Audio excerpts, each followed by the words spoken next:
설교를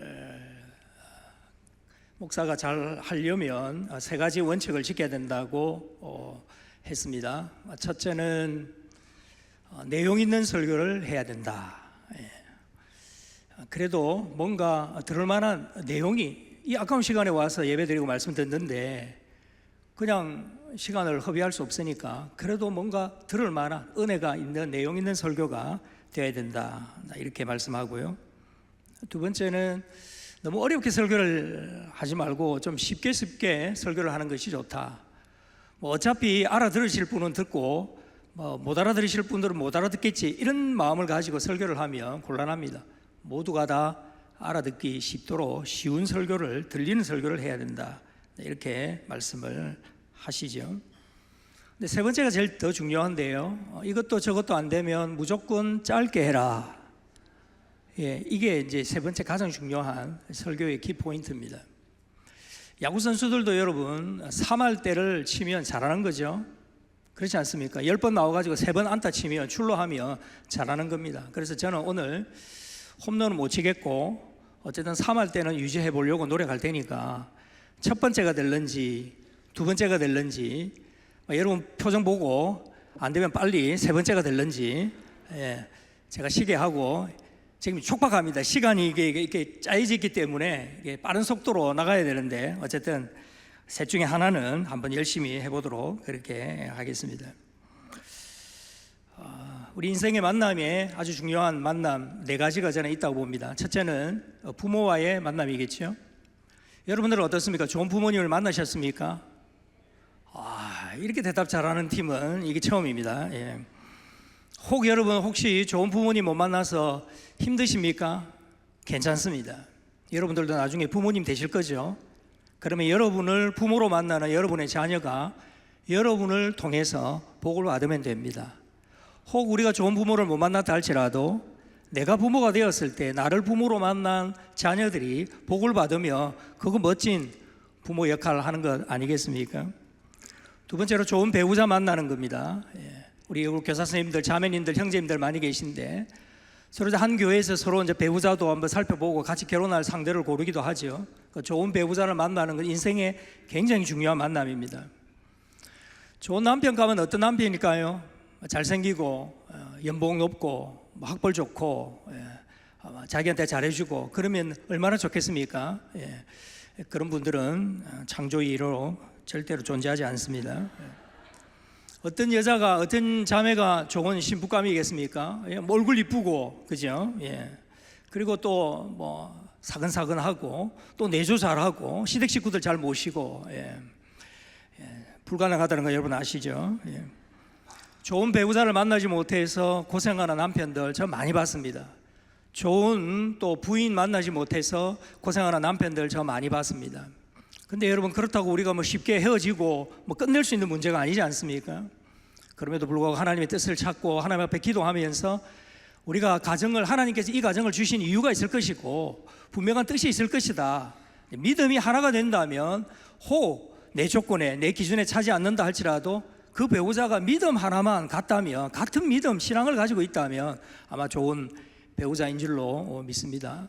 그래서 좋은 배우자가 되는 것 참 중요하고 좋은 배우자를 만나는 것 참으로 중요하죠. 세 번째는 좋은 영적인 스승을 만나는 것입니다. 제가 묻겠습니다. 여러분들의 담임 목사님, 출석하고 계시는 담임 목사님은 여러분들의 좋은 영적인 스승이시죠?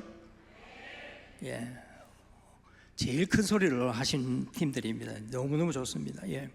좋은 영적인 스승을 만나야 여러분의 미래가, 여러분의 삶이 하나님께서 기뻐하시는 방향으로 나아갈 수가 있습니다. 근데 여러분, 우리 교사 선생님들이시잖아요, 그죠? 우리가 좋은 영적인 스승이 되기 위해 지금 애를 쓰고 지금 이런 강의도 듣고 이런 헌신 예배도 드리는 거 아니겠습니까?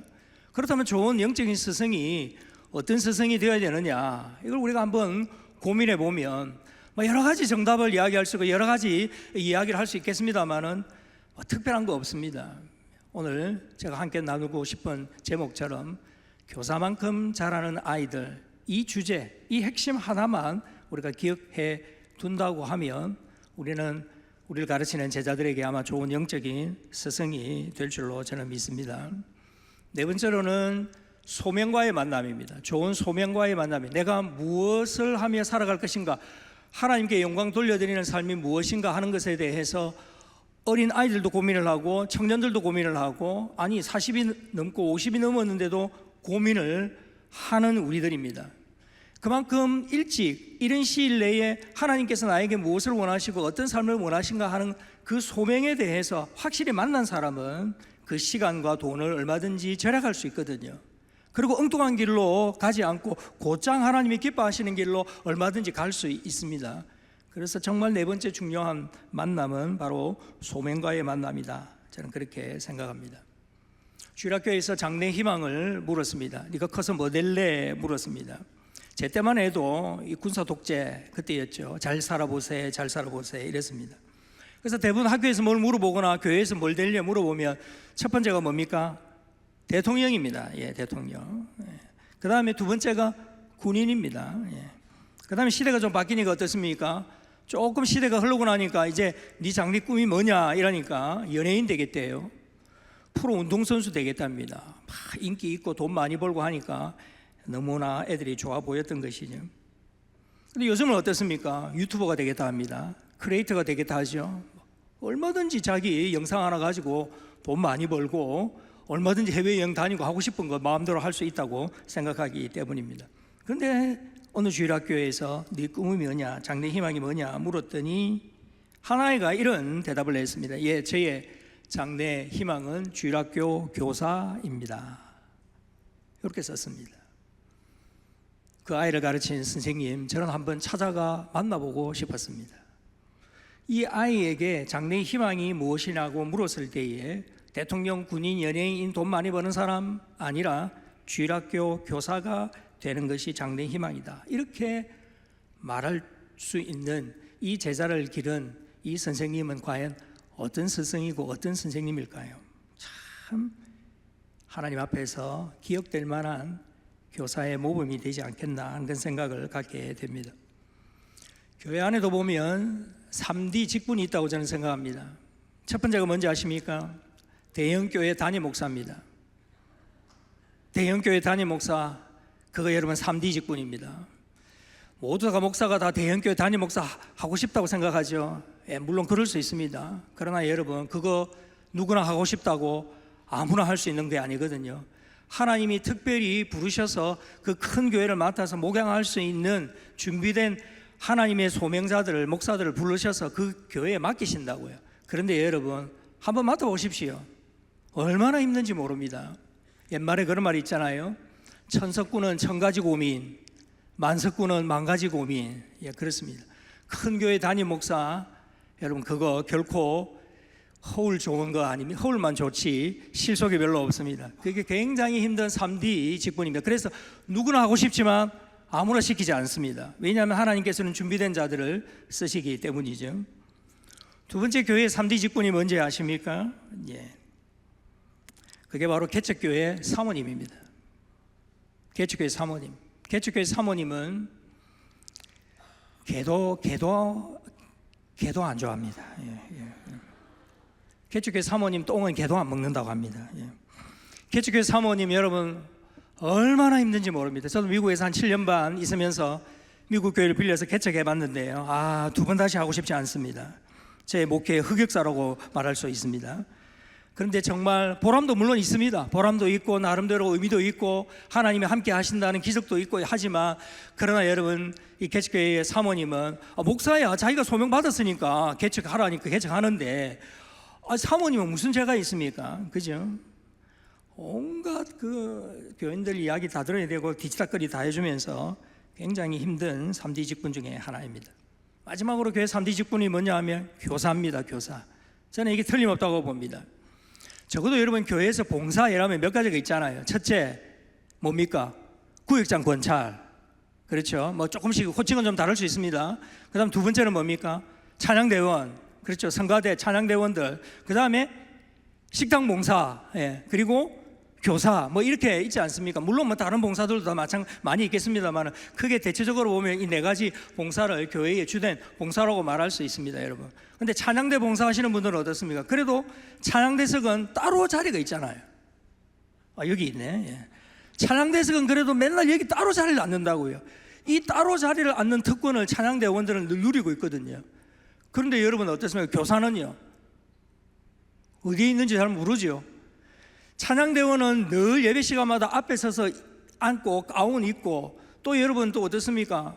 또 이렇게 이게 분장 아닌 변장도 좀 하면서 화장도 하고 후가시도 좀 넣고 이렇게 앉아 있으면 가끔씩 찬양할 때 이 카메라가 한 번씩은 돌아가잖아요. 이렇게 돌아가면 얼굴도 한번 비춰주면 저가 저 권사님 딸내미네, 저가 저 장로님 아드님이구나, 이렇게라도 사람들한테 얼굴이라도 도장이라도 찍을 수 있단 말입니다. 그런데 여러분 교사는요, 어디에서 뭘 하는지 모릅니다.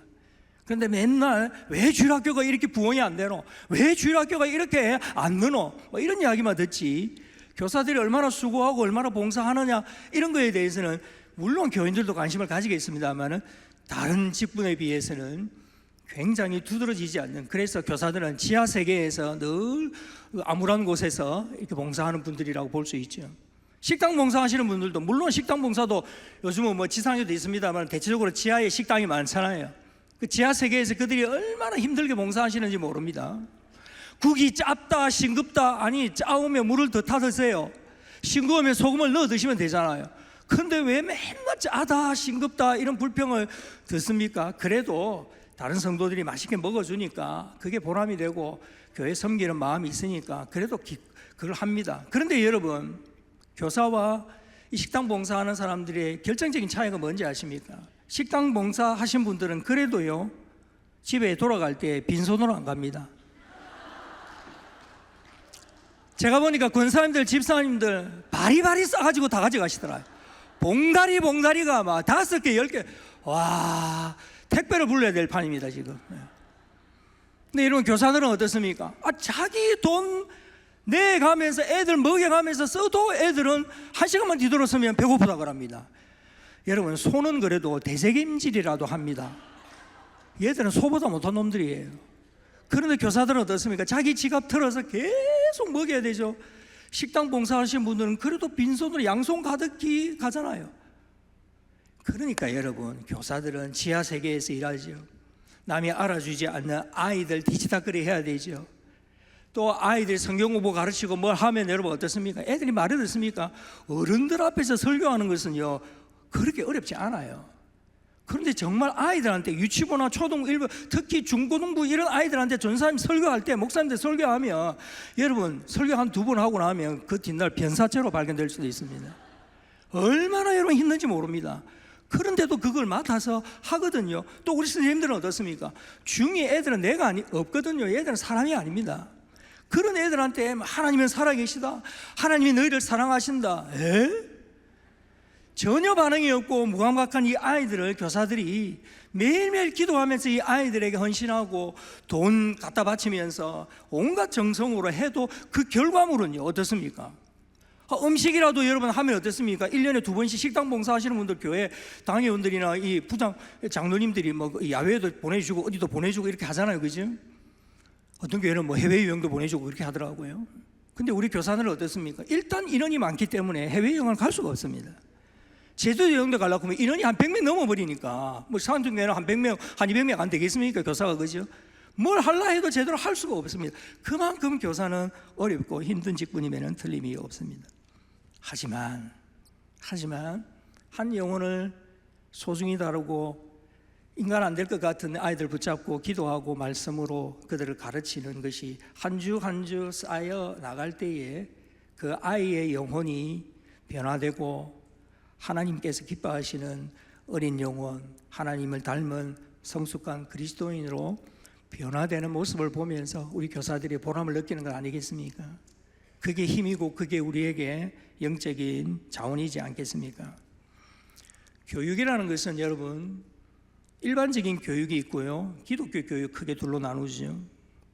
기독교 교육도 보면 교회 교육이 있고 교회 안에서 이루어지는 교육이 있고 교회 바깥에서 뭐 선교단체나 다른 어떤 곳에서 이루어지는 교육이 있습니다. 근데 교육 안에도 보면 어른들을 대상으로 하는 교육이 있고 아이들, 이 학생들, 주일학교를 대상으로 하는 교육이 나뉘어져 있습니다. 그래서 여러분 이 교육적인 차원에서 보면 우리 주일학교에 교사로 섬기시는 분들은 전체 이 교육이라는 아주 방대한 이 커리큘럼 안에 아주 중요한 한 모퉁이를 차지하고 있다고 여러분 자신감을 가지시고 여러분들의 사이가 얼마나 소중한 것인가를 기억했으면 좋겠습니다. 우리가 교육이라고 할 때 우리는 보통 뭘 가르치다 이렇게 생각하는데, 사실 교육이라는 에듀케이션이라는 그 에듀카토라는 말은 라틴어에서 나왔는데 그것은 무언가를 이끌어내다, 끌어내다 이런 것이거든요. 우리 선생님들 아이들 가르쳐 보시면 어떻습니까? 내가 막 주입한다고 애들이 듣던가요? 물론 들을 수도 있습니다. 하지만 그건 유통기한이 짧아요. 금방 다음 주 지나가면, 한 주 지나고 나면 애들이 기억을 하지 못하는 경우가 있습니다. 하지만 여러분, 우리 선생님들이 그 아이들을 만날 때마다 내가 뭔가를 가르치고 주입하겠다라는 생각보다도 그 아이 속에 이미 미리 심어 놓으신 하나님의 뜻과 하나님의 계획과 하나님의 섭리를 교사된 내가 그것을 빨리 발견해서 그것을 끌어내준다, 스스로 알게 하고 나도 그것을 알아서 같이 도와준다. 자신이 가지고 있는, 그 아이가 가지고 있는 그 영혼 속에 있는 하나님의 뜻, 하나님의 계획을 그 아이가 알 수 있도록 이끌어준다. 이런 차원에서 우리 교사 선생님들이 아이들을 섬기면 아마 그 열매는 당장은 나타나지 않겠습니다만은 그 열매는 무로무로 익어서 멋진 열매로 맺어질 줄로 믿습니다. 저는 우리 한국말로 선생, 교사, 스승 이렇게 세 가지를 쓰잖아요, 그죠? 그런데 여러분, 선생이라는 말은 한자어는 있고 교사라는 말도 가르치다라는 의미가 있죠. 근데 저는 교사라는 말보다는 선생이라는 말이 좋습니다. 먼저 경험하고 어른으로서 어떻게 인생을 살아야 하고 어떤 방향으로 가야 할지를 아직까지 잘 모르는 후배들과 제자들에게 본을 보여준다라는 차원에 있어서 선생이라는 말이 교사보다는 저는 좋다고 생각합니다. 근데 선생이라는 이 단어보다 더 좋은 말이 저는 스승이라고 생각합니다.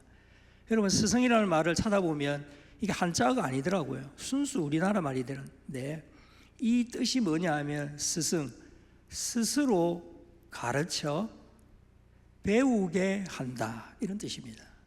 그러니까 자기를 먼저 가르쳐서 자기가 되어 있는 모습을 그대로 제자들에게 보여주어서 그 제자들이 따라오도록 하는 것이 스승이다, 이 단어입니다. 그래서 저는 이 교사도 중요하고 선생도 중요한 의미가 있겠습니다만 이 스승이라는 단어가 대단히 좋은 것 같아요. 그래서 여러분, 교사 주일, 선생의 날 이런 건 없지만 스승의 주일은 있고 스승의 날은 있잖아요. 그 왜 스승이라는 말을 쓰고 있느냐? 그게 바로 먼저 선생된 우리가 자기 자신을 먼저 깨우쳐서 스스로 하나님 앞에서 자기가 배우는 사람이 먼저 될 때에, 그렇게 자기 안에 하나님의 말씀과 은혜가 자기 안에 인풋이 되어서 그것이 자연스럽게 아웃풋으로, 그게 이제 교사로 섬길 때 아이들에게 말씀을 가르치거나 기도를 가르치거나 신방을 하거나 상담을 하거나 이럴 때에 그 아이들에게 그 자기가 가지고 있는 그 인풋이, 그 영적인 소스가 아웃풋, 바깥으로 출력이 되는 거죠. 그걸 보면서 아이들은 저런 삶을 살아야 되겠구나. 그래서 장래 희망이, 꿈이 뭐냐고 물었을 때 주일학교 교사라고 적을 수 있는, 그게 바로 내가 가지고 있는 교사의 소명이고 하나님께 주신 교사의 사명이 아닌가, 저는 그렇게 생각합니다. 그래서 여러분, 우리 교사들은 우리 아이들이 지금 처해 있는 이 상황, 아이들이 지금 살아가고 있는 오늘날의 이 시대가 얼마나 아이들에게는 힘들고 어려운지 이걸 한번 좀 생각해 보면서 우리 교회 안에서 이 아이들에게 정말 하나님이 기뻐하시는 자녀로, 제자로, 하나님의 사람으로 만들어가기 위해서 그 방향을 좀 잡을 필요가 있지 않겠나 생각합니다. 그래서 저는 세 가지 관점을 가지고 한번 말씀을 드리겠습니다. 첫 번째는 이 교사의 사명이죠. 이 교사의 사명은 여러 가지 이야기할 수 있겠습니다만 저는 단 한 가지로 정해야 합니다. 여러분, 주일학교 아이들을 대하거나 선생으로서 제자들을 대하실 때에 두 종류의 제자만 있다고 생각하시면 됩니다. 첫째는 예수님 만나서 회심한 아이와 아직 예수 안 만나서 회심하지 못하는 아이, 두 아이로 여러분 크게 나누시면 됩니다. 물론 그 아이들 중에서 착하고 말 잘 듣는 아이, 이쁘고 못생긴 아이, 동시에는 불가능한데, 이쁜 아이, 못생긴 아이, 이런 아이도 있을 수 있습니다. 그러나 여러분, 남자 여자 다 그러나 주일학교 아이들을 바라볼 때 우리 선생님들이 가져야 될 교육의 스승으로서의 가장 중요한 신앙적 목표와 기준은 잣대는 무엇이냐 하면, 내가 이 아이를 키우고 있었을 때에 이 아이가 나를 스승으로 함께 지내는 동안 적어도 스승인 나는 이 아이를 예수님께 소개하겠다. 예수님 만날 수 있도록 내가 인도하겠다. 예수님을 인격적으로 제대로 만날 수 있도록 내가 이 아이에게 모든 것을 다 쏟겠다. 이 기준을 가지시고 이 아이들 여러분 대하시면 좋겠습니다. 그러면 여러분, 아직까지 회심하지 않는 아이들이 있을 수 있죠. 아마 대부분의 아직까지 이 아이가 진짜 예수를 만났는지 하나님이 뭔지 모르는 이런 아이들이 있을 것입니다. 그렇다면 여러분 어떻습니까? 우리가 그 짧은 공과 공부 시간, 아이들과 짧은 시간을 가지고 있는 그 교사들의 애로사항이 있습니다만은, 언제든 그 짧은 시간이든 어디든 그 아이들을 향하여서 이 아이가 아직 예수님 만나지 않았다면, 이 아이가 예수님의 사랑이 뭔지를 모른다면, 이 아이가 구원이 무엇이고 천국 가는 것이 무엇인지를 모른다면, 적어도 이 아이를 만났을 때마다 집중적으로 이 아이들에게 구원이 무엇이며 예수님이 누구이시며 예수님 만났을 때 인생이 어떻게 변화되며 우리의 삶이 어디를 향해 가고 있으며 내가 어디로부터 왔고 무엇을 향해 달려가며 무엇을 위해 사느냐 하는 것을 이 교사 선생님들이 그 기준을 가지고 이 아이들을 대하신다면, 이 아이들에게 전하는 메시지가 달라질 것이고, 이 아이들이 여러분의 말씀을 통해서 듣는 태도가 여러분 달라지게 될 것입니다.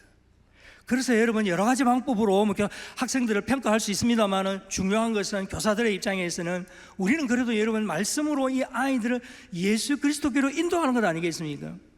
마가복음 9장에 보면 예수님이 사역하고 계시는데 부모님들이 아이들을 데리고 왔지 않습니까? 이때 등장하는 사람이 예수님이고 부모님이고 아이들이고 제자들입니다. 제자들의 반응은 무엇입니까? 애들은 가라, 애들은 가라, 이거였죠. 스님 지금 피곤하신데 너희들까지 지금 예수님께서 신경 쓸 겨를이 없다. 제자들은 애들은 가라 이렇게 합니다. 아니, 아이를 데리고 온 부모의 입장은 어떻습니까? 어떻게 아이를 이렇게 문전박대해서 쫓아냅니까? 부모들은 굉장히 섭섭했을 것입니다. 근데 예수님께서 보시면서 그 아이를 무릎에 앉히시면서 어린아이와 같이 되지 않으면 천국에 들어갈 수 없다 이렇게 말씀하셨죠. 부모님들이 왜 예수님께 아이들을 데리고 왔습니까? 적어도 예수님 앞에서 한번 무릎에 앉힐 그런 특권 그게 없다 하더라도 적어도 예수님께서 축복 기도를 한번 해주시든지 손을 한번 잡아주시든지 이렇게 한번 안아주시든지 하는 그런 바람을 가지고 부모님들이 예수님께 아이들을 데리고 왔지 않겠습니까? 그런데 예수님의 제자라고 하는 12명은 애들은 가라, 애들은 가라, 피곤하다 그러고, 부모님들은 그 말 듣고 상처받고, 예수님은 이 아이를 무릎에 앉혀서 축복해 주시고, 아이들은 여러분 영문도 모른 채 쫓겨날 판이었는데 예수님이 와서 무릎에 앉혀서 축복해 주시니 그 축복이 여러분 예수님이 기도하신 축복인데 그게 그대로 이루어지지 않았겠습니까? 바로 이러한 심정, 이 부모의 심정을 가지고 우리 아이들을, 내가 맡은 이 반 아이들을 예수님의 무릎 위에 예수님께로 하나님께로 향할 수 있도록 아이들을 이끌어주고 인도해 주는 것이 바로 교사가 가지고 있는 가장 중요한 사명이지 않겠습니까? 그렇게 된다면 여러분, 이 아이들이 예수님 만나면 반드시 변화가 됩니다. 아이들이 안 변할 것 같죠? 어른들이 더 안 변합니다. 어른들은 지금 설교를 이렇게 잘 잡고 있는 것 같죠? 그런데 딱 나서자마자 무슨 설교인지 다 까먹습니다. 틀림없습니다. 근데 애들은요, 떠들고 장난치고 그러죠. 근데 차 타고 가면서 오늘 목사님 설교 뭐였지? 전사님 설교 뭐였지? 이러면 애들이 줄줄줄줄 다 이야기합니다. 애들은 안 듣는 것 같아도 듣고요, 어른들은 듣는 것 같아도 안 듣더라고요. 딱 보고 안 듣더라고요. 애들이 예수님 만나고 선생님을 통하여서 하나님이 누구이신가를 알게 되면 그들이 성경을 읽게 되고 기도를 하게 됩니다. 그래서 이 교사의 사명은 두 종류의 아이들로 판단을 하셔서 분별하셔서 이 아이들에게 예수 그리스도를 소개해 줘야 되겠다 하는 아이들은 집중적으로 예수 그리스도를 만나게 해주는 것입니다. 이미 회심하여 예수 그리스도를 만난 자들은 어떻습니까? 이제 그 아이들에게 네가 앞으로 무엇을 준비해야 하며 하나님께서 너를 향한 어떤 계획과 뜻을 가지고 있는지를 우리 말씀을 통해서 한번 구체적으로 한번 살펴보자. 선생님도 방황하고 어려울 때가 있었지. 하지만 하나님께서 주시는 이 말씀을 묵상하고 말씀을 듣고 말씀을 배우면서 하나님께서 이 선생님의 진로와 미래에 대해서 길을 열어주시는 것을 많이 경험했단다. 너도 분명히 하나님께서 너를 부르셨고 하나님의 자녀로 삼아주셨으니 반드시 너의 길을 하나님께서 축복하실 거야. 그리고 너의 길을 하나님께 맡겨라. 선생님 기도해 줄게. 아마 하나님께서는 너에게 놀라운 계획을 가지고 계실 거다. 그래서 여러분, 예수님을 먼저 만난 사람은 이제 예수님 절대 놓치지 않고 평생 죽을 때까지 예수 안에서 살겠다라는 헌신과 다짐을 하도록 그들을 자꾸 격려하고 자극시켜 주는 것이죠. 그리고 예수님을 아직 만나지 못한 학생들에게는, 제자들에게는 예수님이 누구이신지를 말씀을 통하여서 그들에게 집중적으로 가르치는 것이 필요합니다. 아이들이 처한 현실은 사실 참 힘듭니다. 저출산, 이건 예상되었던 문제이고요. 저희 교회도 마찬가지입니다만 대부분의 도시교회들은 아이들이 많이 없기 때문에 주일학교가 수적으로 부흥한다. 이것은 사실 이건 아마 30년, 40년 전의 일이지, 지금 교회에서 주일학교가 폭발적으로 수적으로 부흥해야 된다 이런 이야기 하는 사람들은 이 현실을 아직까지 제대로 파악하고 있지 못하다고 볼 수 있습니다. 수적인 성장도 한때 중요했던 때가 있었습니다. 하지만 지금은 어떻습니까? 아이들이 없는데요. 그러니까 교회 안에 들어와 있는 이 아이들에게 어떻게 하면 이 아이들을 한 명이라도 이런 양이 되어서 다시 찾아가지 않도록, 그래서 이 교회 안에서 머물며 이 아이들이 어떻게 예배생활, 믿음생활, 신앙생활을 잘 할 수 있을 것인가에 대해서 우리 교회나 교사들이 집중적으로 이것을 관심을 가질 필요가 있는 것이죠. 오늘 말씀에서도 여러분 그렇지 않습니까? 우리 교사들의 사명이 무엇입니까? 하나님이 누구이신가? 하나님을 경외하는 자, 하나님을 아는 자, 예수님을 만나는 자, 이들의 삶이 하나님께서 어떤 축복을 주고 계시고 어떻게 인도하시는지를 오늘 본문은 우리에게 약속하고 계시죠. 이 약속을 우리가 믿는다면 한 영혼 한 영혼을 주님께로 인도하기에 부족함이 없는 우리 교사로서의 헌신이 필요한 것이죠. 아이들에게 가장 큰 스트레스는 공부에 대한 스트레스입니다. 그런데 여러분, 공부는 어떻습니까? 좀 타고나야 되지 않겠습니까? 제가 공부를 잘했겠습니까? 못했겠습니까? 설교를 그만둬야 되겠다는 생각이 듭니다. 반응이 없으시네요. 제가 공부를 좀 못했습니다. 저희는 이남 이녀 중에 제가 막내거든요. 저희 누님 두 분 계시고 형님 계신데 쓸데없이 우리 형님하고 누님들은 공부를 잘하시더라고요. 그 위험한 일이거든요. 공부를 잘하는 것은 좋은 일이 아니라 위험한 일이다. 물론 공부를 잘하는 건 좋겠죠. 근데 공부하는 걸 보면 타고난 머리를 가지고 있습니다. 여러분 모르시겠습니다만 제가 스카이 출신입니다. 아십니까? 제가 고신대 출신이거든요. 왜요? 고신대 스카이 아닙니까?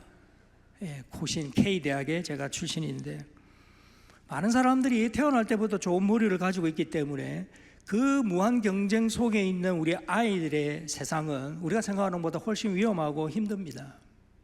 그래서 우리 아이들에게 있어서 공부 외에 다른 것으로 자기 자신을 그대로 받아들이고 평가해 줄 수 있는 어른을 찾고 있습니다. 학교에 가면 선생님들이 전부 다 어떻게 줄을 세우잖아요. 왜 소고기도 아니고 돼지고기도 아닌데 왜 사람에게 등급을 매깁니까? 1등급에서 8등급까지 등급을 매기면 줄을 세운다고요. 그래서 외국 기자가 우리 대한민국은 평등 사회다 이런 말을 한 적이 있습니다. 그게 뭔지 아십니까? 어른들은 만나면서 뭘 묻느냐 하면 너 몇 평에 사냐, 이게 어른들의 초미의 관심입니다. 학생들을 만나면 너 몇 등이냐. 그래서 한국 사회는 평등 사회다 이렇게 비꼬아 말한 기자가 있습니다.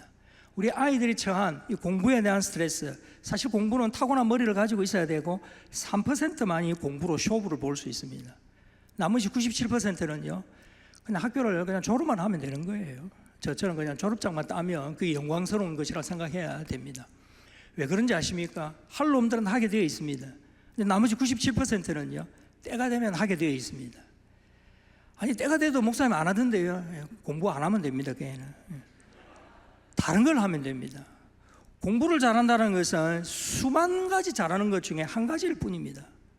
머리가 좋은 것은요 수만 가지 재능과 은사들 중에 한 가지일 뿐입니다. 근데 우리 한국 사회는 어떻습니까? 전부 다 거기에 올인하죠. 우리 아이들을 계속해서 적어도 여러분 믿지 않는 사람들이나 세상에서는 그렇게 할 수 있어도 저는 우리 교회마저, 교사들마저도 절대로 우리 아이들을 너 몇 등하니 등급으로 평가해서는 안 됩니다. 왜냐하면 아이들은 그 노란 버스에 지쳐 있고 그 흙칠판에 지쳐 있는 아이들이 적어도 교회만큼은, 교회에 있는 어른들만큼은, 아니 내가 사랑하는 선생님만큼은 제발 이 시간만큼은 내가 학교에서 몇 등을 하고 내가 학교에서 어떻게 생활하며 내가 집에서 어떻게 생활하는지에 대해서 좀 안 물었으면 좋겠습니다. 나의 있는 모습 그대로를 받아주었으면 좋겠습니다. 그걸 우리 아이들은 늘 그걸 갈망하고 있단 말입니다. 그런데도 여러분 교회에서도 보면 그렇잖아요. 오해 없이 들으십시오. 다 그렇다고 하는 건 아닙니다. 어떤 큰 교회 가니까 바깥에 플랜카드를 2개를 붙여놨더라고요. 서울대 법학과 입학 추 누구누구 장로 권사 둘째 아들. 실제로 제가 본 겁니다. 아니 그게 여러분 저 시골에서 그렇게 개천에서 용난다고 공부해가지고 거기 나오면 그 동네 잔치처럼 현수막 붙고 플랜카드 붙일 수 있겠습니다만 어떻게 교회에서 서울대 법대에 입학했다고 플랜카드를 걸 수 있습니까? 아이들이 받는 상처는 우리 어른들보다 생각보다 큽니다. 아, 이 교회도 줄을 세우는 교회구나. 아, 이 교회도 공부 잘하는 놈, 못하는 놈, 형편없는 놈, 괜찮은 놈 따지는 교회구나. 이런 생각하면 자기들이 살아가면서 그 시기의 어려움과 고통, 어디 가서 하소연할 수도 없고 어디 가서 이야기할 수도 없는 그 스트레스가 엄하거든요. 그런데 부모한테도 이야기가 안 되죠. 다른 친구들한테도 그때뿐이죠. 해결이 안 된단 말입니다. 그러니까 또 다른 어른이 필요합니다. 친구 같은 어른이 필요하고 내 이야기를 들어줄 수 있는 어른이 필요하고 나와 함께 같이 울어주고 안아줄 수 있는 어른이 필요한데 여러분 세상에 그런 어른이 어디 있습니까? 교회 외에는 없다고요. 교회 외에는. 교회 교사들 외에는 그런 어른들이 없습니다.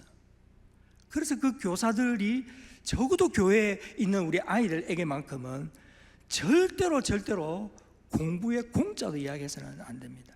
그 아이를 그대로 받아주십시오. 그 아이를 그대로 받아주십시오. 그리고 그 아이들 속에 있는 하나님의 계획과 그 하나님의 은사와 그 하나님이 이루시고자 하실 꿈을 바라보면서 그것을 아이들에게서 끄집어내 주십시오. 그러면 그 아이들은 여러분을 존경하게 될 것이고 여러분들과 함께 가까이 지내게 될 것입니다. 그렇게 되면 여러분들은 여러분의 신앙의 본을 그들에게 직접 또는 간접적으로 보여줄 수 있을 것입니다. 그러면 잔소리로 아이들이 자라고 성장하는 게 아니라 여러분이 어떻게 살아가고 있는지에 대한 모습을 통해서 아이들이 도전을 받고 아이들이 변화가 되는 것입니다. 이 아이들이 처한 공부의 스트레스, 이걸 교회에서마저도 주어서는 안 된다. 친구 관계에 얼마나 여러분 애들 복잡한지 아십니까? 우리 어른들 봐도 여러분 더 복잡합니다. 벌써 초등학교 3학년 되면 벌써 남자친구하고 썸을 타기 시작합니다. 화장하고 찍어 바릅니다. 찍어 바릅니다. 한 달 후에 헤어졌다고 막 울고불고 난리를 칩니다. 한 달 후에 또 다른 남친을 가지고 데리고 옵니다. 이게 여러분 오늘날 초등학생들, 중학생들, 고등학생들, 대학생들이 겪고 있는 연애사입니다. 그런데 여러분 우리가 어른들이 알고 있는 것보다도 훨씬 더 얘들은 그 관계성에서 오는 충격과 상처 때문에 굉장히 힘들어한다는 걸 알 수 있습니다. 우리 청년 교사들도 많잖아요. 서로 청년 대학부들 서로 좋아해서 사귀다가 하다가 교회 안에서 서로 사귀다가도 한 1년 안에 깨지면 어떻습니까? 둘 중에 하나는 교회를 옮겨야 되지요. 안 그렇습니까 여기는? 예. 아 그렇군요. 예. 안 그럴 수도 있습니다. 그런데 그게 심각하면요 교회를 옮기게 된다고요. 교회를 옮기는 것까지는 좋습니다. 그런데 교회를 옮기면 좋은데 하나님을 떠나고 신앙을 버리는 사람들이 굉장히 많더라고요. 대학 청년들이 연애 잘못해가지고 상처받아서 신앙을 버리는 사람들이 많은 것처럼 중고등부, 초등학교 우리 아이들도 보면 그런 친구관계, 이성관계 이런 것 때문에 상처받아서 어려움을 당하는 친구들이 굉장히 많습니다. 그거 여러분 부모한테 가서 내가 남친하고 헤어졌다고 아빠한테 이야기할 수 있겠습니까? 또 다른 이야기를 들어줄 수 있는 어른이 필요합니다. 세상에 누구한테 가서 그 이야기를 할 수 있겠습니까? 뭐 상담사가 있다고요? 예, 불가능합니다. 교회 안에 우리 선생님들이, 스승들이, 교사들이 그들의 상담사가 되어주고 그들의 상처를 씻어주고 같이 울어주고 같이 기도해주는 그런 사람이 될 때에 그들은 마음을 열게 되어 있습니다. 그리고 그들의 속내를 다 이야기하게 됩니다. 이 선생님만큼은 믿을 수 있다고 보는 것이냐, 이 선생님만큼은 비밀 없이 내 일기장을 다 공개해도 괜찮다라고 생각하는 거죠. 그러면 선생님들에게 부탁하는 것이 처음에는 이런 연애사 같은 찌질한 이야기였지만 나중에는 기도의 제목이 바뀝니다. 애들이 기도의 제목을 바꾸어서 선생님한테 이런 기도 해달라 합니다. 그리고 점점 기도의 제목들이 점점 깊어지고, 아니 어른들이 봐도 놀랄 정도의 기도의 제목을 하고 있습니다. 선생님 기도해 주세요. 어제 엄마 아빠가 싸웠어요. 이런 것부터 시작해서 나중에는 점점 깊은, 하나님이 정말 계신지 모르겠어요. 선생님, 하나님을 어떻게 하면 알 수 있을까요? 저는 성경을 읽는데 아무도 성경을 이해를 못하겠어요. 성경을 좀 가르쳐 줄 수는 없어요. 이런 기도의 제목들이 아이들과 선생님들이 서로 주고받을 수 있는 것이죠. 그러니까 그 아이들이 겪고 있는 어려움과 현실의 문제가 무엇인가를 우리 교사들이 조금 더 눈높이를 낮추어서 그들과 함께 발걸음을 맞춘다면 이 아이들의 마음은 활짝 열리게 되어 있습니다. 그리고 그 아이들이 내 속으로, 내 품 안으로 확 들어오게 되지 않습니까? 그러면 이 아이의 영혼은 하나님께서 맡겨주신 참된 양이 될 수 있습니다. 그리고 그 양을 품은 선생은 그때 그 사람은 목사의 버금가는 목자가 되는 것입니다. 그 어린 양들을 품고 기도하고 그 한 영혼을 하나님께로 인도하면 하나님께서는 목사에게 주셨던 그 신령한 은혜와 영적인 파워들도 그 교사들에게 주실 수 있다는 겁니다. 이걸 여러분 믿으시기를 바랍니다. 그래야 그 영혼들이 하나님 앞에서 참다운 영혼으로, 하나님이 기뻐하시는 영혼으로 바뀌어질 수 있기 때문입니다. 외모에 대한 콤플렉스도 애들이 굉장히 많거든요. 한 청년이 자매가 있었습니다. 목사님, 저는 시집 못 갈 것 같아요. 제가 아무리 봐도 얼굴이 좀 굉장히 아픈 자매입니다. 그래서 얼굴에 질서가 좀 없으시더라고요. 그래서 좀 결혼하기 좀 힘들 수도 있겠다, 속으로는 그랬습니다. 그래서 자기는 굉장히 그게 스트레스고 고민인 거예요. 그래서 목사님, 저는 결혼 못 할 것 같아요. 남자가 아무도 관심을 안 가져요. 제가 한마디로 위로해 줬습니다. 괜찮다, 너희 부모님들도 결혼했다. 말귀를 못 알아들으시네. 그 얼굴이 누구에게서 나왔겠습니까? 부모님들도 얼굴 보고 결혼한 건 아니란 거죠. 서로 신앙이 맞고 믿음이 맞고 서로 하나님 앞에서 뜻이 맞고 이러면 하나님께 짝지어 주신 사람이라 생각하고 믿음으로 기도하면서 그렇게 만나서 가정을 이루어서 정말 하나님이 기뻐하시라. 외모가 제일인 것 같고 학벌이 제일인 것 같고 연봉이 제일인 것 같고 그렇게 생각했지만 아니라는 것을 결국은 이 아이들이 언제 깨달아야 하겠습니까? 20대 넘어가면 이미 늦어요. 왜냐하면 여러분, 고등학교 졸업하고 아이들이 독립하고 타 지방으로 가거나 다 대학으로 가잖아요. 그러면 여러분 아시잖아요. 이런 통계 많이 들었을 것 아니겠습니까? 20대 아이들이 타 지방으로 다 그쪽으로 가버리면 교회를 절반을 떠나버립니다. 그렇게 20대에 떠났던 아이들이 나중에 교회로 돌아올 확률은요 1%도 안 됩니다. 돌아오는 사람들이 어떻게 돌아옵니까? 울고불고 빈손 들고 돌아옵니다. 사업 망하고 건강 잃어버리고 뭐 가정에 문제 생기고 자녀들 문제 생기고 이럴 때 하나님 앞에 돌아오는 경우가 많지, 제대로 된 사람치고 젊었을 때 교회를 떠나서 다시금 교회로 돌아오는 것은 힘듭니다. 미국의 통계도 마찬가지입니다만 적어도 믿는 집안에서 주일학교에 모태신앙 믿는 부모님 밑에서 자라난 주일학교 아이들이 성인이 되어서 신앙생활을 할 확률이 70%에서 80%입니다. 지금 우리 주일학교도 여러분 다른 교회마다 사정이 어떤지는 잘 모르겠습니다만 교회마다 좀 비슷할 겁니다. 보면 어떻습니까? 이제 부모님과 함께 신앙생활을 하는 아이들이 마지막 보루죠. 지금 부모 없이, 부모가 안 믿는데 자기 혼자서 전도 받아가 나오는 주일학교 아이들이 과연 몇 %가 될까요? 제 때만 해도 수두룩했습니다. 밖에 동네 가면서 북 쉬고 먹을 거 하나 나눠주면 애들이 100명씩 200명씩 모였거든요. 자꾸 그 이야기 하면서, 옛날에 그 이야기 하면 저도 꼰대가 되는데요. 그때는 그랬습니다. 근데 지금은 어떻습니까? 반 아이가 35명에서 한 40명 정도 되잖아요. 그죠? 옛날에 교회 다니는 친구 손 들어봐 이러면 50명, 60명 중에서 절반 이상은 아무리 못해도 3분의 1은 교회를 다녔단 말입니다. 근데 35명에서 40명 되는 아이들 한 반 아이에 선생님이 교회 다니는 애들, 기독교가 종교에 손 들어봐 이러면 한 명 아니면 2명입니다. 이제는 한 명도 없는 반들도 많습니다. 왜 그렇습니까? 부모님들이 교회를 안 다니는데 아이들이 교회를 다닐 이유가 없습니다. 교회가 가장 재미없고 시시한 곳이기 때문이죠. 우리가 여러분 아무리 먹을 것을 많이 갖다 주고 아무리 좋은 것을 투자한다고 해도 그 아이들이 꿈쩍도 안 합니다. 왜냐하면 꿈과 환상의 세계 에버랜드가 있기 때문입니다. 그리고 그 모든 것들을 다 돈으로 다 다 택배로 다 받아볼 수 있는 시대에 무슨 교회 가서 애들이 흥미를 느끼고 재미를 느끼겠습니까? 그렇다면 그런 식으로 우리 아이들을 잡아둘 것이 아니라 세상에 하지 못하는 그게 뭡니까? 세상에 할 수 없는 게 뭡니까? 교회만 할 수 있는 게 뭡니까? 교사들만 할 수 있는 게 뭡니까?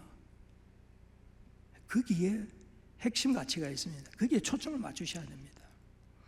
이 아이들을 수적으로 많은 주일학교를 부흥시키는 문제에서 넘어서야 됩니다. 이걸 넘어서서 한 아이 이 귀한 영혼들을 10년, 20년이라는 세월을 두고 하나님께서 이 아이를 통하여서 이 하나님 나라 한국교회와 또 이 아이가 결혼해서 가정을 이루고 또 이 아이가 자녀를 낳을 거 아닙니까?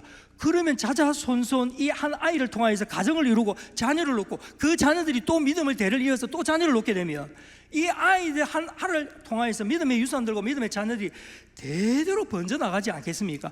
그런 차원에 있어서 우리 교사의 교회 교육의 중요성을 인식하고 아이들을 접근하고 가르쳐야지. 이제는 계속해서 먹을 거 주고 애들을 많이 불러 모으는 시대는 넘어갔습니다. 그렇다면 우리 교사들이 교회가 무엇을 본질로 삼아야 되겠습니까? 이 아이들은 부모님 외에 또 다른 자기의 삶과 자신의 인생에 대해서 관심을 가지고 도와줄 수 있는 어른이 필요하다는 사실을 기억하시고 그 역할을 해야 되는 사람은 바로 주일학교 교사이다라는 점을 꼭 기억하십시오. 그러면 그 아이들에게 놀라운 변화가 일어나게 될 것입니다. 제 교회 또 제가 좀 경험했던 이야기 하고 마쳐야 되겠죠. 제가 57분이거든요. 20분까지 무조건 마쳐야 된다 하시더라고요. 저는 10분까지 마쳐야 되거든요. 그래서 지금 13분 남았습니다. 한번 열심히 한번 해보도록 하겠습니다. 13분 동안 잘 들어주셨는데 제가 이제 조금 경험한 이야기들, 실제적인 경험한 이야기들을 조금만 들었으면 좋겠습니다. 제가 이제 한 10년 전에 제가 섬기는 교회에 부임을 했는데 뭐 다른 교회마다 다 사정이 좀 다르긴 하겠습니다만은 우리 한국 교회가 아주 좋은 유산으로 가지고 있는 영적인 소중한 가치도 있고 유산도 있습니다만 새벽기도, 뭐 헌금, 헌신, 봉사 이거 뭐 제가 외국에 좀 있어 보니까 이건 뭐 우리 한국 교회를 따라올 수 없습니다. 이건 독보적인 것입니다. 이거 정말 좋은 유산이기도 합니다. 근데 제가 볼 때 우리 한국 교회가 한 근 30년 이전으로 돌아가 보면 좀 잃어버렸던 가치 중에 하나가 예배의 가치를 우리 한국 교회가 좀 잃어버리고 있지 않았나 하는 생각을 갖게 되었습니다. 그래서 제가 한 10년 전에 이 교회를 제가 와서 보니까 그때만 해도 그때 교회 상황이 보니까 뭐 대부분 뭐 웬만한 규모가 있는 교회들은 대부분 그럴 겁니다. 이 청년들은 주일 오전 일부 오전 대예배를 드리지를 않더라고요. 청년들은 아예 오후에 청년 예배가 따로 있더라고요. 그래서 저는 그렇게 배우지도 않았고 저는 또 그런 그 예배 또 교회를 하고 싶은 마음이 없었거든요. 근데 저는 그걸 보면서 충격을 받았습니다. 제가 이제 미국에서 공부하고 마치고 돌아와서 뭐 시골 교회에서 제가 좀 섬기다가 다시 이제 이 교회로 청빙을 받아서 제가 왔는데요. 오니까 청년들은 이 주일 오전 예배를 드리지를 않더라고요. 1부, 2부가 있는데 드리지를 않더라고요. 물론 드리는 사람들도 몇 명은 있습니다. 그래서 극소수에 불과했습니다. 그런데 더 놀라운 사실은 그 청년들이 전부 다 교사를 하고 있었습니다. 1부, 2부 오전 대예배를 드리지 않으면서도 그들은 교사로 봉사를 하더라고요. 그러니까 저희 교회 같은 경우는 오전 9시, 11시 예배니까 11시에 주일학교가 시작하거든요. 1부 때는 교사들하고 1부 예배를 드리는 성도들을 모여서 예배를 드립니다. 그러니까 특별히 교사들이 예배를 드려야 되기 때문에 1부 예배를 따로 떼어내어서 교사들 중심으로 예배를 드려야 되는데 이 청년들이 교사이면서 1부 예배를 안 오는 거예요.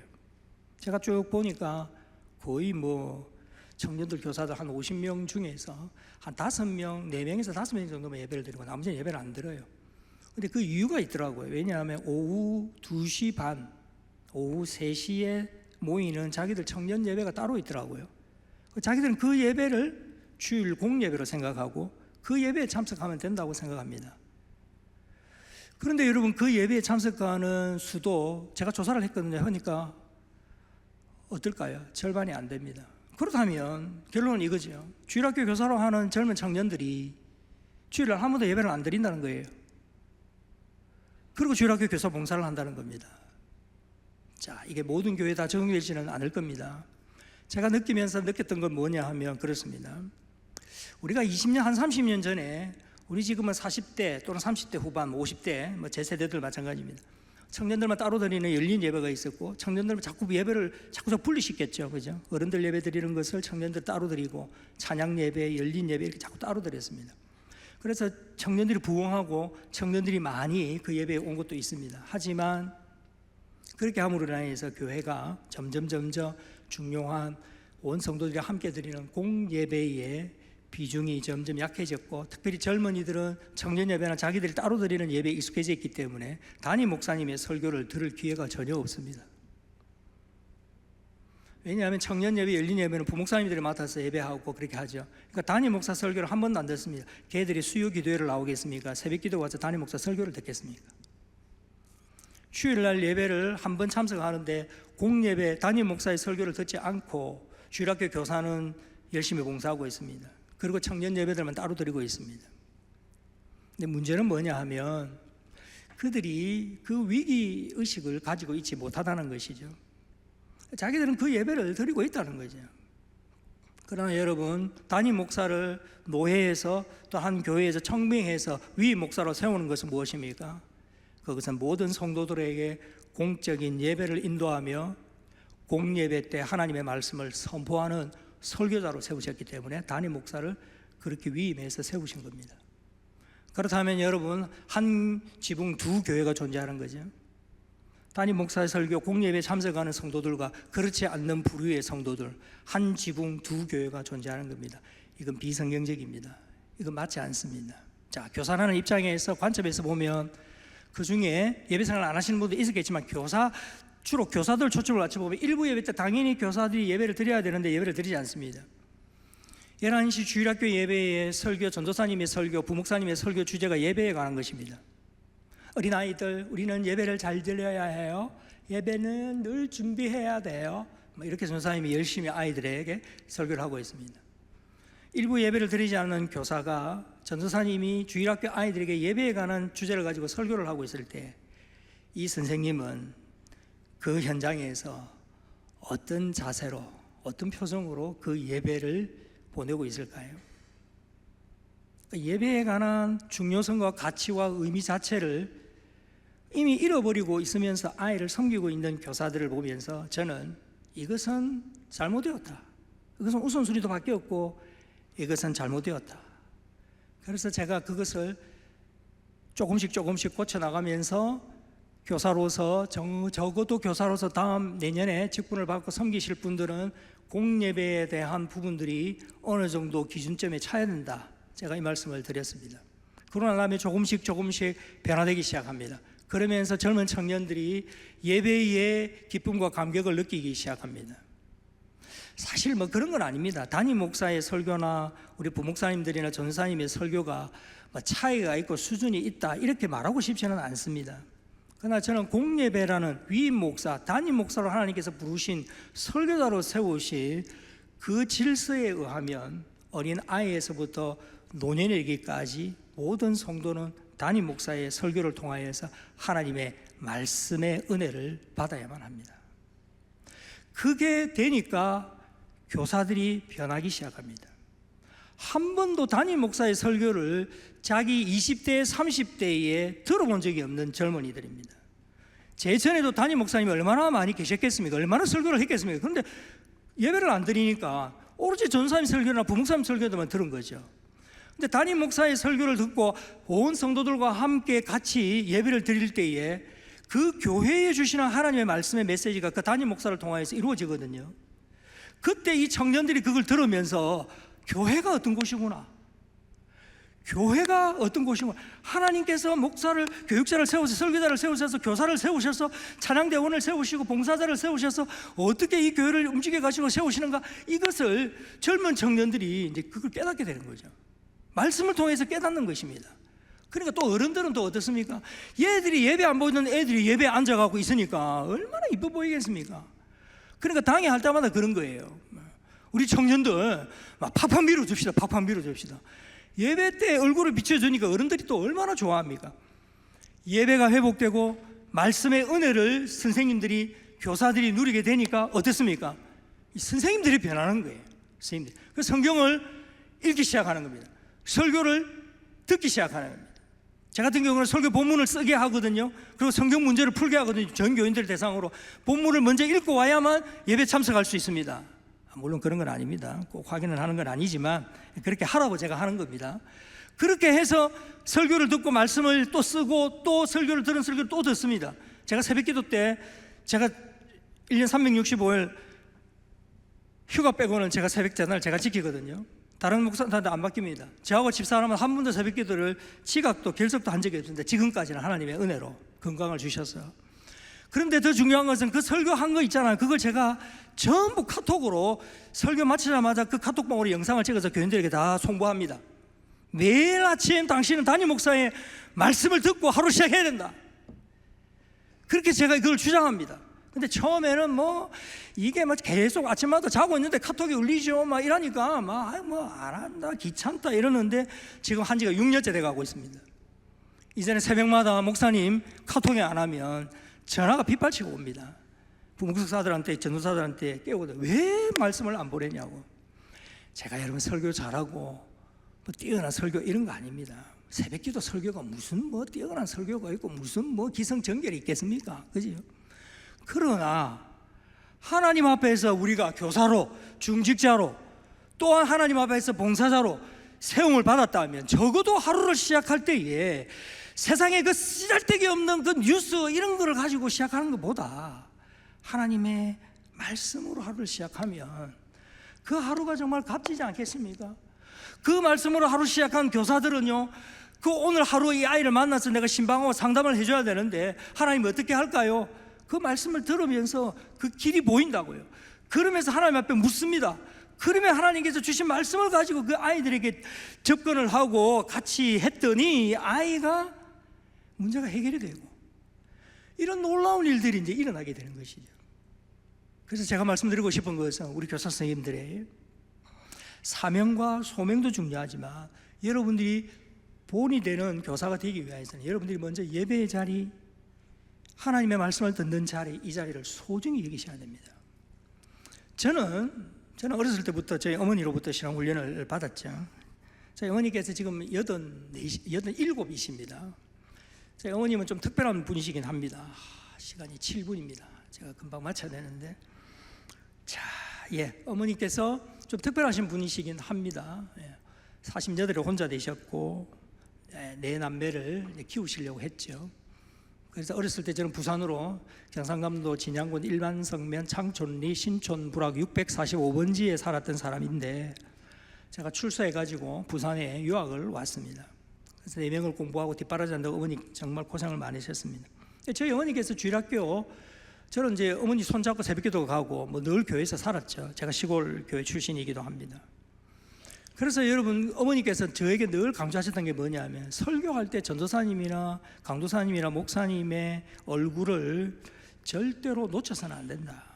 어머님이 옆에 앉으시고 항상 제가 옆에 앉아서, 저는 항상 마룻바닥에 앉아서 어머니와 같이 예배를 드렸거든요. 어른 예배 같이 다 드렸습니다. 저는 우리 주일학교 때는 이것도 이야기하면 또 꼰대인데, 제 주일학교 다닐 때는 주일학교가 주일날 새벽기도가 있었습니다. 주일학교가 수요기도가 있었습니다. 전설 같은 이야기죠. 요즘에 애들 주일날 오는 것만 해도 힘든데 애들 부모님 보고 수요일날 기도회 한번 하자 그러면 큰일 납니다. 그런데 여러분, 그렇게 하면서 설교하시는 전사님에게 눈을 놓치면 안 된다. 시선을 고정해서 항상 그 설교하시는 그 목사님, 전사님의 설교를 들어야 된다. 애가 무슨 설교를 집중할 수 있고 설교를 무슨 들을 수가 있겠습니까? 졸기도 하고 장난치기도 하고 그럴 때마다 어머니께서는 그 훈련을 시키셨습니다. 나중에 제가 목사가 되어 보니까 그 훈련이 저에게 얼마나 중요한 신앙적 자산이 되었는지 알게 되었습니다. 저희 어머니께서는 84세 전국 여전도의 성경 암송대회를 최고령자로 출전하신 분이십니다. 그분이 이제 1등, 1등은 잘 못하시고, 왜냐하면 워낙 서울에 진짜 그 서울 사투리 쓰시면서 잘하시는 분들이 많아가지고 1등은 못하고 꼭 2등, 3등 이렇게 하셨거든요. 근데 이제 1등 못해도 괜찮으니까, 그런데 최고령자로 그렇게 하셨습니다. 한번 외우면 에베소서 6장 전장을 외우시거든요. 저희 자녀들 앞에서 한번 외우시는데 제가 목사였는데 부끄러워 죽을 뻔했습니다. 목사도 그 내용을 잘 모르겠는데 어머니가 그걸 다 외우시더라고요. 그러면서 어머니께서 저희들을 위해서 신앙훈련을 잘 시키시고 훈련을 잘 시키셨는데, 제가 목사가 되고 보니까 이게 말한다고 되는 게 아니라 옆에서 가장 가까운 곳에서 부모님이면 더 좋고, 지금 부모가 아니니까 교사들이니까 그 짧은 시간만이라도 이 아이들에게 신앙의 본을 보여주면 그 아이에게 선생님이 비친 모습이 그 아이에게는 신앙의 영적인 자산으로 그대로, 영양분으로 그대로 된다는 것을 제가 깨달았습니다. 그래서 제가 아이들의 교사 선생님들, 우리 교사 선생님들에게 그렇게 말합니다. 다른 거 가르치려고 하지 마라. 다른 거 하지 마라. 당신이 주일 예배 때 담임 목사 설교 듣고 은혜를 받아라. 그러고 난 다음에 그 받은 은혜를 가지고 일주일 동안 말씀 붙잡고 기도해라. 그리고 그 받은 은혜를 아이들에게 나누어라. 그러면 그 아이들이 당신이 받고 누렸던 그 은혜가 아이들에게 고스란히 전달될 것이다. 어린 영혼이라고 값싸게 보지 마라. 어린 영혼이라 할지라도 그 애들이 하나님께서 더 놀라운 일을 계획하고 있는지 아무도 모른다. 그 아이에게 그 말씀의 은혜가 들어가면 그 아이는 반드시 반응하게 되어 있다. 그리고 그 아이는 교사가 하지 못하는 일을 나중에 교사가 되었을 때 해낼 수도 있다. 그래서 하나님 앞에서 우리가 벌써 말씀의 은혜를 사모하고 하는 것이 얼마나 중요한 것인가를 우리 교사 선생님들이 가르쳐 줍니다. 그래서 예배 생활이 되죠, 말씀 생활이 되죠. 이렇게 되니까 이제 아이들이 조금씩 선생님을 좋아하게 됩니다. 주일학교는 선생님 좋아하게 되면 다 됩니다. 물론 전도사님이 잘생기면 부흥이 되더라고요. 저희 초등부에 전도사님이 하나 왔는데 키가 한 187 정도입니다. 전직이 뭔지 아십니까? 모델입니다. 얼굴이 너무 잘생겼어요. 12월 달에 결혼할 거거든요. 우리 교회는 1급 비밀입니다. 이거 폭로되는 순간 초등 1부는 절반으로 줄어들게 됩니다. 그래서 몰래 지금 결혼하려고 지금 준비하고 있습니다. 지금. 그 전도사님만 오면 애들 그 초등학교 2학년, 3학년 10명이 졸졸졸 따라다닙니다. 그냥 BTS 한 명만 이 교회에 있으면 아마 주일학교는 부흥될 수도 있을 것입니다. 이 아이들에게 있어서 우리 선생님이 그들에게 주어야 할 것은 무엇입니까? 내 안에 있는 그 아이의 소중함, 그 아이를 사랑하는 마음, 이것이 아이들에게 전달이 되면 그 선생님을 아이들은 좋아하게 되어 있습니다. 그리고 그 선생님을 카피하려고 하죠. 따라가려고 한단 말입니다. 좋은 건 배우려고 한다고요. 그래 그 선생님이 안 나오던 새벽기도를 나와서 새벽기도를 합니다. 그러면 나도 새벽기도, 선생님 새벽기도가 뭐예요? 질문을 합니다. 질문을 하면 그 아이는 신앙이 자라게 되어 있습니다. 가르친다고 되는 게 아니라 스스로 보여주면 아이들이 질문을 하게 되어 있습니다. 그러면 그 아이들이 질문을 하면 그때 선생님은 그게 자기의 것이었고 그 질문에 대한 답이 미리 준비되어 있는 사람이기 때문에 그걸 이야기해 주면 됩니다. 그러면 거기서 스파크가 일어나거든요. 아이가 다짐을 합니다. 나도 이번 토요 새벽기도에 나와야지. 애가 나옵니다. 나오면 선생님은 그때 빈손으로 돌려보내면 안 됩니다. 그 아이에게 최고의 맛있는 것을 대접하고 그리고 선물을 주면서 아이를 축하해 줘야 됩니다. 2분 남았습니다. 13분인데요 지났습니다. 마무리하겠습니다. 마무리를 해야 되겠죠. 자, 어쨌든 하나님께서 우리 교사로 부르셔서 이 교사로 부르신 여러분들을 통하여서 한 영혼 한 영혼의 10년 20년을 지금 농사를 짓고 계신다. 이 관점을 여러분 꼭 잃어버리지 마시고 우리 아이들 한 영혼 한 영혼이 얼마나 소중한 것인가를 여러분 꼭 기억하시고 선생님들이 힘들고 어려울 때가 있으실 겁니다. 하지만 여러분 다 어렵습니다. 하지만 우리 교사들은 이름도 없이 빛도 없이 지하 세계에서 그렇게 섬기고 계시지만 언젠가는 가장 높은 자리에 하나님께서 세우실 줄로 믿습니다. 그리고 여러분에게 주실 상급과 여러분에게 주실 위로는 엄청나게 크다는 사실을 여러분 기억하시고 이 마지막 날 귀한 말씀 이 시간 함께 나누어서 너무 감사를 드리고 못다한 이야기는 천국에 가서 제가 다시 설교하도록 그렇게 하겠습니다.